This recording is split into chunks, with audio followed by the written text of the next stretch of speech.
그리스도의 향기 제목 가지고 은혜를 나누기 원합니다. 먼저 14절 먼저 보시면 14절부터 16절 말씀은 한마디로 요약한다면 그리스도 안에서 우리를 항상 이기게 하신다라고 말씀하십니다. 그리고 하나님께서 우리로 말미암아 각 처에서 그리스도를 아는 냄새를 나타내신다라고 하십니다. 그러므로 우리는 구원을 얻는 자들에게나 망하는 자들에게나 하나님 앞에서 그리스도의 향기라고 말합니다.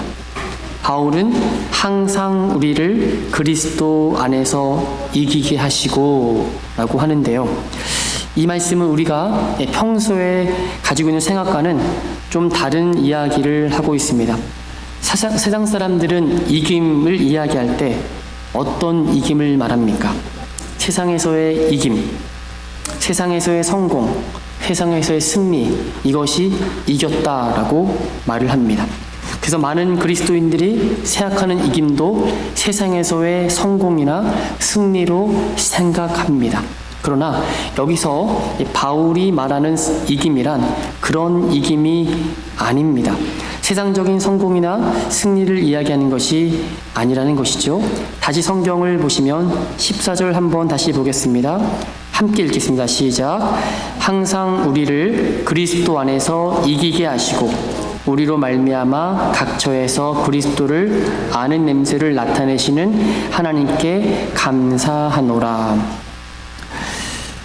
이 본문을 제가 공동 번역으로 살펴봤는데, 모든 성경 다 살펴봤는데 공동 번역이 그래도 원문에 가까운 번역 같아요. 제가 읽어드리면 우리를 그리스도의 개선 행진에 언제나 끼워주시는 하나님께 감사드립니다 라고 되어 있어요. 그러니까 승리는 주님이 하셨고 맨 뒤에 같이 그 개선 행렬에 같이 참여하는 건데 끼워주셨다라고 표현합니다. 그것이 바로 우리가 이겼다라고 하는 것입니다. 그리스도 안에서의 이김이란 그리스도의 십자가 어떤 모습으로 증거되는지 살펴보겠습니다. 먼저 12절과 13절 먼저 보시면 내가 그리스도의 복음을 위하여 드로아의 이름에 주 안에서 문이 내게 열렸으되 내가 내 형제 디도를 만나지 못하므로 내 심령이 편하지 못하여 그들을 작별하고 마게도냐로 갔노라. 바울 사도가 예수 그리스도의 복음을 위해서 어디로 갔다고 되어 있습니까? 드로아. 드로아로 갔습니다. 드로아 갔는데 어떤 일이 있었냐면 주 안에서 문이 열렸으되라고 되어 있어요. 이 주 안에서 문이 열렸다는 것은 골로새서 4장 3절에 보면 사도 바울이 쓴 표현에 보면 동일한 표현이 나와요. 기도를 부탁하는데 이렇게 말합니다. 골로새서 4장 3절 또한 우리를 위하여 기도하되 하나님이 전도할 문을 우리에게 열어주사 그리스도의 비밀을 말하게 하시기를 구하라. 내가 이 일 때문에 매임을 당하였노라. 무슨 말입니까? 전도할 수 있는 문이 주 안에서 드로아에서 열렸다는 것입니다. 너무 감사한 일이죠. 드로아에 갔는데 복음을 받아들일 준비가 돼 있고 그들이 문이 활짝 열렸다는 것은 사람들의 마음도 열려 있는 것을 의미하겠죠. 그럼에도 불구하고 갑자기 13절을 보시면 반전이 있어요. 내가 내 형제 디도를 만나지 못함으로 내가 심령이 편하지 못하여 그들을 작별하여 마게도냐로 갔다고 합니다. 무슨 말일까요? 전도하러 드로아에 갔는데 문이 열렸어요. 이제 신나게 하나님의 복음을 증거하면 되는데 디도를 만나지 못했어요. 디도 편에 편지를 보냈는데 아직 고린도 교회를 갔다가 온 디도의 그 마음, 어떻게 편지를 받았을까라고 하는 생각을 받아야 되는데 아직 안 오니까 마음이 불편한 거죠. 그런데 문이 열렸습니다만 불편한 것 때문에 다시 그들을 작별하고 드로아에 있는 사람들과 갑자기 인사를 하고 어디 갑니까? 마게도냐로 간다는 것입니다. 이해가 되세요? 원래 주의를 먼저 해야 되는 게 먼저 아닙니까? 문 열어주셨으니까 주의를 먼저 하는 게 맞다고 생각하잖아요. 근데 사도 바울은 디도 때문에 마음을 불편해서 다시 드로아에서 떠나서 마게도냐로 갔다고 말하고 있습니다. 원래 사도 바울은요 일 중심의 사람이었습니다. 전도 여행할 때 뭐랄까요, 그 1차 성도 여행 때 마가가 함께 했다고 했잖아요. 마가 요한이라는 사람이 함께 했는데 중간에 마가 요한이 탈락합니다. 그냥 갑자기 내용은 안 써 있어요, 성경에. 그런데 예루살렘으로 돌아간다고 합니다. 아무래도 사도 바울 입장에서는 아무리 선교가 어렵고 전도가 어려워도 중간에 집에 돌아가는 것은 아무래도 아닌 것 같다는 생각했을 거예요. 그런데 사도행전 15장에 보면 2차 선교여행을 할 때 바나바, 동역자에게 말을 해요. 우리가 1차 선교여행 때 갔던 그곳을 다시금 가서 살펴보고 돌아보자라고 해요. 그런데 바나바가 이렇게 제안합니다. 우리가 마가 요한도 데리고 가자. 그때 이 일로 인해서 성경에 뭐라 나왔냐면 서로 심히 다투어 피차 갈라서니라고 말합니다. 이게 얼마나 큰 싸움이었냐면 바나바와 바울의 싸움이었어요. 근데 그것도 뭐 때문에 싸웠냐면 선교 가는데 마가 요한을 데려가니 안 데려가니. 바나바는 데려가자. 근데 바울은 안 된다. 근데 결국 어떻게 됐습니까? 바나바가 마가 요한을 데리고 일로 가고요. 또 새로운 파트너가 필요하잖아요. 신라를 데리고 다른 편으로 가게 됩니다. 이러면서 뭐 각자 헤어진 거죠. 근데 그 당시에 사도 바울은요, 바나바한테 솔직히 그렇게 하면 안 돼요. 왜냐하면 바울이 다메섹 도상에서 은혜를 받은 다음에 다소에 있을 때 바나바가 다소를 데리러 바나바가 바울을 데리러 그곳까지 와서 설득하여서 예루살렘에 있는 제자들에게 말을 해주잖아요. 다시 하나님 나라 사역할 수 있도록 누가 도와줬습니까? 바나바가 도와줬단 말이에요. 바나바는 어떻게 보면 사역의 대선배고 바나바가 이렇게 하자 했을 때 오케이 하고 따라할 줄 알았는데 사도 바울은 일 중심의 사람인지라 안 됩니다. 저렇게 하나님 나라에 도움이 안 되는, 요번에 또 가도 선교에 또 왔다가 불편하거나 좀 어려우면 집에 들어가면 어떡합니까? 안 됩니다. 그러니까 마가 요한은 놓고 갑시다. 못 가져갑니다. 못 들어갑니다. 라고 한 거죠. 근데 바나바는 끝까지 품어준 것입니다. 그쵸?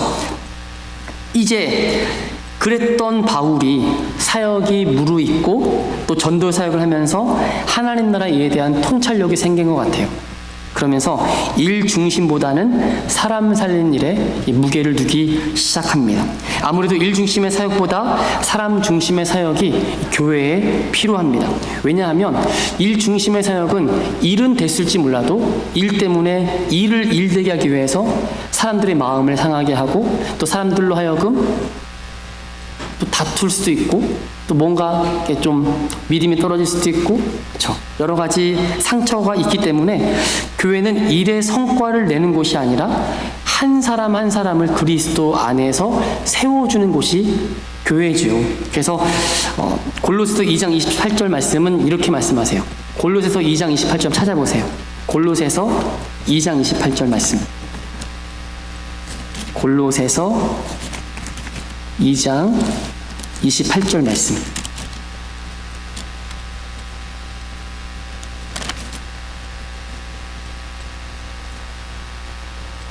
(1장 28절이네요) 제가 늘 하나씩 잘못한다 그러는데 1장 28절 죄송합니다. 골로새 1장 28절 같이 한번 읽을까요? 시작. 우리가 그를 전파하여 각 사람을 권하고 모든 지혜로 각 사람을 가르침은 각 사람을 그리스도 안에서 완전한 자로 세우려 함이니. 이게 바로 교회의 목회적 돌봄의 목표가 돼야 된다는 것이죠. 사도 바울은 이제 사역의 중심이 아니라 일이 아니라 사람 중심으로 바뀌게 된 것입니다. 드로아에서 디도를 만나기로 하였는데 그가 빨리 오지 않자 걱정이 되는 거예요. 그래서 드로아에 전도의 문이 열렸음에도 불구하고 그들과 잠깐 작별하고 마게도나로 가서 디도를 기다린 것입니다.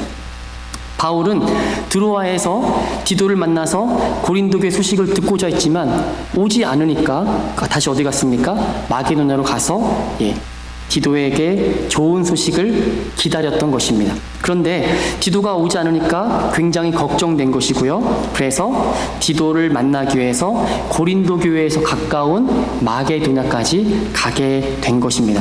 우리 한번 찾아볼게요. 고린도후서 7장 말씀. 고린도후서 7장입니다. 7장 5절로 7절. 고린도후서 5장 7장 5절. 제가 거꾸로 말하는 자꾸만요. 죄송합니다. 7장 5절. 고린도후서 7장 5절로 7절. 분명히 7장 5절로 7절로 썼는데 읽기는 5장 7절로 썼어요. 7장 5절로 7절 함께 읽어보겠습니다. 시작. 우리가 마게도냐에 이르렀을 때에도 우리 육체가 편하지 못하였고 사방으로 환난을 당하고 밖으로는 다툼이요 안으로는 두려움이었노라. 그러나 낙심한 자들을 위로하시는 하나님이 디도가 옴으로 우리를 위로하였으니 그가 온 것뿐 아니요 오직 그가 너희에게서 받은 그 위로로 위로하고 너희의 사모함과 애통함과 나를 위하여 열심히 있는 것을 우리에게 보고함으로 나를 더욱 기쁘게 하였느니라. 그렇죠. 아멘입니다. 우리가 마게도냐에 이르렀을 때에 그때의 상황을 보세요. 5절 보면 사방으로 동서남북 환난당하고 밖으로는 다툼 안으로는 두려움, 너무나도 힘들었다는 거예요. 그런데 그곳에 누가 왔습니까? 디도가 고린도 교회를 갔다가 온 것입니다. 위로하시는 하나님이 디도가 옴으로 위로하셨다라고 말씀하고 있습니다. 그런 사도가 지금 무슨 이야기를 하는 거예요? 지금 상황을 보세요. 드로아에 갔다가 문이 열렸는데 디도가 오는 것을 기다리다가 안 오니까 잠시 잠깐 작별을 하고 마게도냐로 와서, 근데 마게도냐의 상황이 어떻습니까? 좋은 상황은 아니에요. 그 사방이 다 환난과 두려움, 다툼, 이 모든 것에 있는데 그 상황 가운데서 사도 바울이 이제 고린도서 2장 14절 보세요. 이제 14절 말씀을 하는 거예요. 그런 상황 가운데 14절 말씀을 제가 읽겠습니다. 항상 우리를 그리스도 안에서 이기게 하시고 우리로 말미암아 각처에서 그리스도를 아는 냄새를 나타내시는 하나님께 감사하노라 라고 고백하는 거예요. 상황이 정말 어렵습니다. 그런데 그 상황, 둘러싸이는 상황과 상관없이 디도가 옴으로 하나님의 위로, 고린도 교회가 내가 보낸 편지를 보고서 회복하고 회개하는 것을 듣고 먼저는 바울도 위로를 받고 하나님의 은혜를 받은 거예요. 그런데 여전히 그 사방으로 어떻게 했습니까? 사방으로 아직 다툼이고 두려움이고 환난이 끊어지지 않았어요. 계속됩니다. 근데 거기에서 사도 바울이 이 14절의 고백을 하는 거예요. 항상 우리를 그리스도 안에서 이기게 하시고 우리로 말미암아 각처에서 그리스도를 아는 냄새를 나타내시는 하나님께 감사하더라. 그런데 이기게 하는 모습이 어떤 모습일까? 약하고 두렵고 떠는 모습이에요. 그런데 이 모습이 무슨 이김이 되겠습니까? 사도 바울 자신의 연약함에도 불구하고 하나님의 약속이 그리스도 안에서 예가 된다고 하는 것이에요. 그것이 바로 이김이라는 것입니다. 그리스도 안에만 있으면 이김이 된다는 것이에요. 하나님께서 사도들을 사용하는 방법을 잘 보면 세상에서 볼 때 실패의 모습으로 사용하신다는 겁니다. 오늘 본문의 말씀이 바로 고린도서 3장에 가면 새 언약의 일꾼의 영광을 맞는 시작 부분이 바로 이 부분이에요. 왜 사도에게 이런 직무를 주었는가? 그리스도 안에서 항상 이기게 하신다. 그리스도 안에 있으면 나는 외부 상황이 어렵고 다툼이 있고 모든 것이 다 나를 우어싸도 그리스도는 항상 이기신다는 것이 사도의 직무의 첫 번째라는 겁니다. 그렇다면 하늘과 땅의 권세를 예수님이 가지셨기에 가는 곳마다 승리하시면 세상의 권력을 굴복시켜서 정복하셔야 될 텐데 실상은 반대의 모습이라는 거예요. 그러므로 우리는 진정한 이김이 무엇인지 오늘 본문을 통해서 조금 알기를 원합니다. 오늘날 많은 교회들이 세상의 이김과 승리를 복음에도 적용해서 교회가 힘이 있어야 전도하고 돈이 있어야 구제하고 정말 선교할 수 있다라고 그렇게 말을 합니다. 그런데 그 힘이란 뭘까요? 바로 교회는 커야 되고 사람들이 많이 모이니까 뭔가 있으니까 와봐라, 이 힘의 논리로 설명한다는 거예요. 또 뭡니까? 많이 모이니까 돈이 많겠죠? 헌금이 많으니까, 우리 돈 많으니까 선교와 전도를 더 많이 할 수 있으니까 이것이 하나님이 사용하시는 방법이다라고 얘기하는데 그렇지 않다라는 겁니다. 복음이란 그런 힘으로 증거되는 것이 아니라는 거예요. 구약 성경에서도 이스라엘 백성들이 망한 이유는 세상의 힘을 의지했기 때문이잖아요. 하나님만 의지 안 하니까 하나님께서 저들을 치신 거 아닙니까? 그래서 다윗은 고백하기를 시편 20편 7절 말씀에 어떤 이들은 병거를, 어떤 이들은 말을 의지하지만 우리는 여호와 우리 하나님의 이름을 자랑할 것이니 라고 말합니다. 세상적인 힘을 가지고 하나님의 일에 이김을 얻을 수가 있을까요? 그럴 수 없다는 거예요. 그냥 통로죠, 통로. 그걸 의지하면 안 된다는 것입니다. 그러므로 하나님께서 자기의 종들을 사용하실 때 세상과 반대되는 방법으로 사용하신다는 거예요. 우리가 1장에서 배웠듯이 하나님께서 당신의 종들로 하여금 너무나 심한 환난 가운데 사일소망까지 끊어지게 하시는 이유가 뭐라고 배웠습니까? 바로 고린도서 1장 9절, 앞에 한 장만 넘겨보세요. 고린도서 1장 9절에 이렇게 말씀하세요. 하나님께서 이렇게 하신 이유가 뭐냐? 1장 9절 말씀, 우리는 우리 자신이 사형 선고를 받은 줄 알았으니 이는 우리로 자기를 의지하지 말고 오직 죽은 자를 다시 살리시는 하나님만 의지하게 하심이라. 아멘이십니까? 여러분, 복음의 증거, 복음이 앞장서 나간다는 것은 그런 세상의 논리와 힘으로 되지 않는다라는 것이에요. 그런데 이런 모습이 세상의 눈으로 볼 때면 승리하는 모습이 아니라 실패하는 것처럼 보인다는 것입니다. 그러면 오늘 본문에서 그리스도의 향기란 무엇을 말씀하고 있는 걸까요? 바로 예수 그리스도의 십자가의 도를 말씀하고 있습니다. 다른 말로는 복음이에요. 복음이란 기쁜 소식이지만 잘 들어보세요.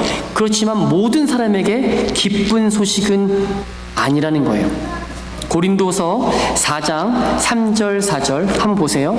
고린도서 4장 3절 4절 그걸 보시고 제가 바른 성경으로 읽어드릴게요. 한번 그거와 함께 비교해 보세요. 만일 우리의 복음이 가려져 있다면 멸망하는 자들에게 가려진 것이다. 그들 가운데서 이 세상의 신이 믿지 않는 자들의 마음을 어둡게 하여 하나님의 형상이신 그리스도의 영광의 복음의 광채를 보지 못하게 하였다. 이렇게 말씀합니다. 보세요. 복음이 복음으로 들리지 않는 사람은 뭐라고요?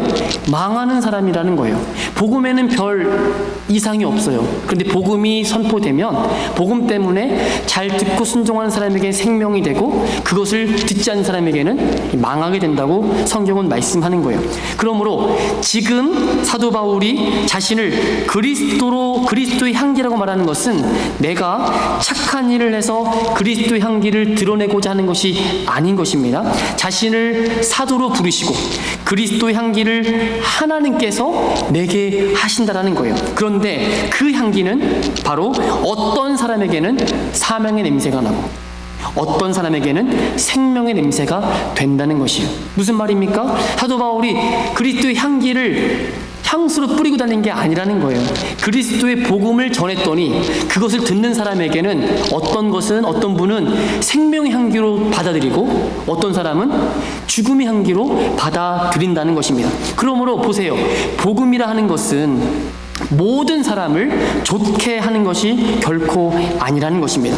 어떤 사람을 복음을 들을 때 화가 나서 돌아서게 됩니다. 그런 사람들은 복음을 전하는 사람을 핍박하게 되어 있어요. 또 우리는 복음 전할 때 모든 사람들의 기분을 좋게 하는 복음은 아니라는 것이에요. 믿는 자나 믿지 않는 자나 다 좋아하는 것이 복음은 아닌 것이죠. 그러므로 사도 바울은 갈라디아서 1장 10절 말씀에 이렇게 말합니다. 내가 지금 사람들에게 좋게 하려는 것이냐 아니면 하나님께 좋으시게 하려는 것이냐 혹은 내가 사람들에게 기쁘게 하려는 것이냐 내가 아직도 사람들을 기쁘게 하려고 한다면 나는 그리스도의 종이 아니다. 그렇죠?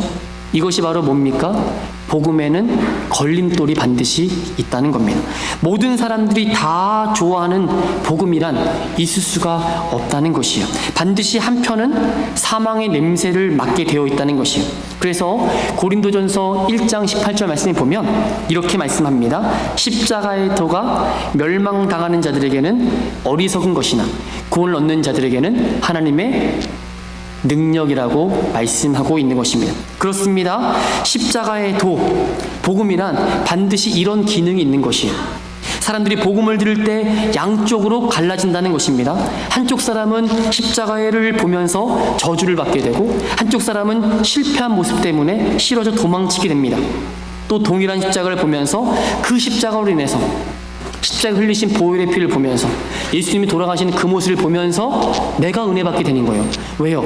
내가 저기서 달려 죽어야 되는데 예수님이 그 십자가 지셨구나.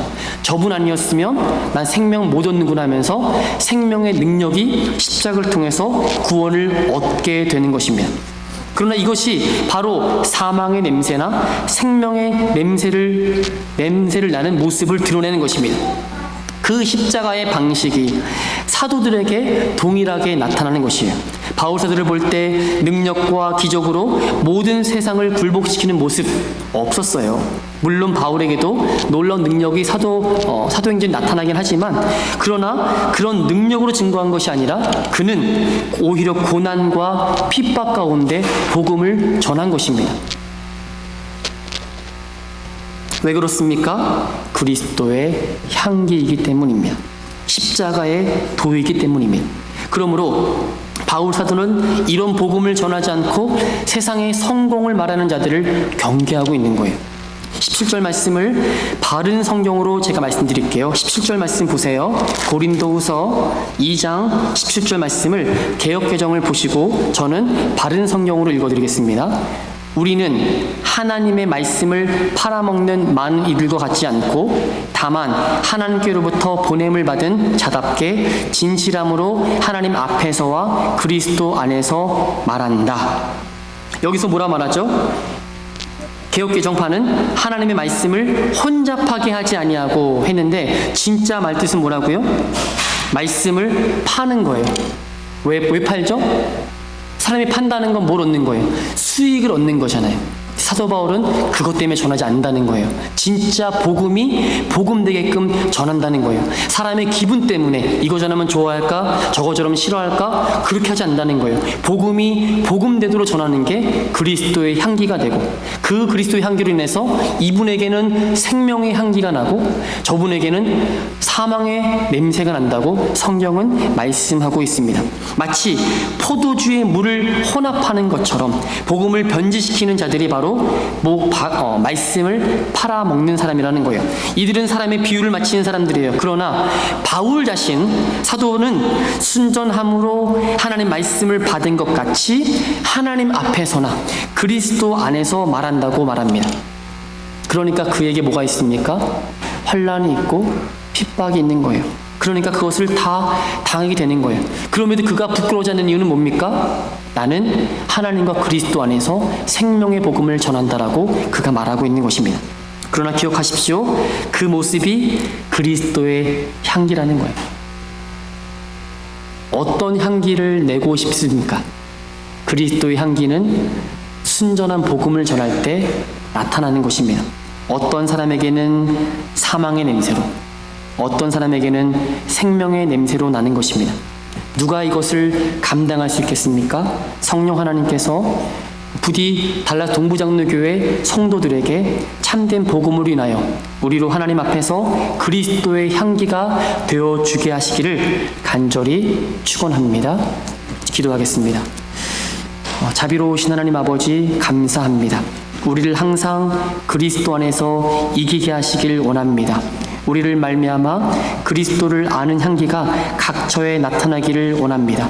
세상에서 말하는 승리가 아니라 그리스도 안에서의 승리, 그리스도의 이김을 허락해 주시옵소서. 우리의 삶을 통해 십자가의 도가 전달되도록 사용하여 주시옵소서. 순전한 복음, 십자가 복음을 올바르게 분별하게 하시고 겸허하게 환난과 핍박이라도 감사함으로 받아서 그리스도의 향기를 나타낼 수 있도록 인도하여 주시옵소서. 우리의 기도를 들으시고 우리에게 복음을 허락해 주신 예수님의 이름으로 기도드리옵나이다. 아멘.